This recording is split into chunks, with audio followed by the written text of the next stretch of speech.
आपण सबुबेले थका अनुभव करुछंती कि किंबा आपणक हाड़ और मांसपेशी रे बिंधा बिंधी होउची हुए तो यह विटामिन डी रो अभाव हे पारे।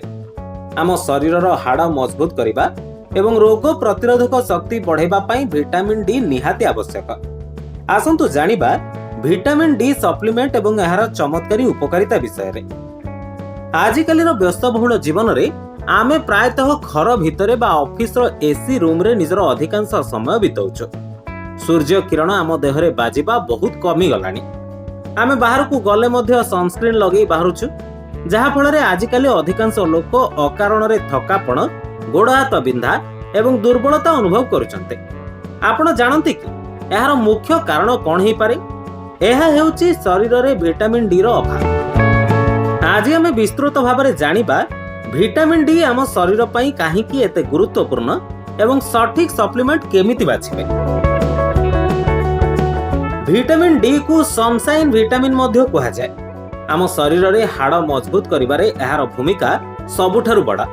आमे जेते कैल्शियम युक्त खाद्य खाइले मध्य बा क्षीर पीले मध्य जदि शरीर रे पर्याप्त विटामिन डी नाही तेबे आम हाड़ सेई कैल्शियम को ग्रहण करि परिबनी।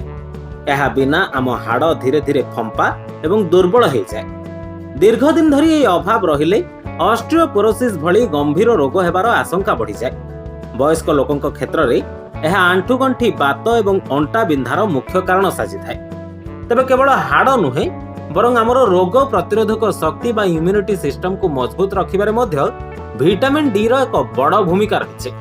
बारंबार ठंडा काश हेबा, छोट छोट संक्रमण रे पड़िबा किंबा खंडिया खाबरा हेले शीघ्र न सुखिबा विटामिन डी अभाव स्पष्ट लक्षण हो पारे।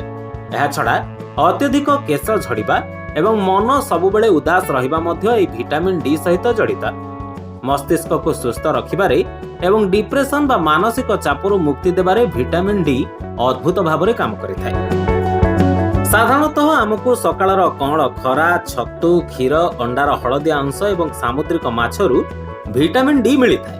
किंतु आमर दैनंदिन साधारण खाद्यरू पर्याप्त परिमाणर विटामिन डी पाइबा बहुत कष्टकर।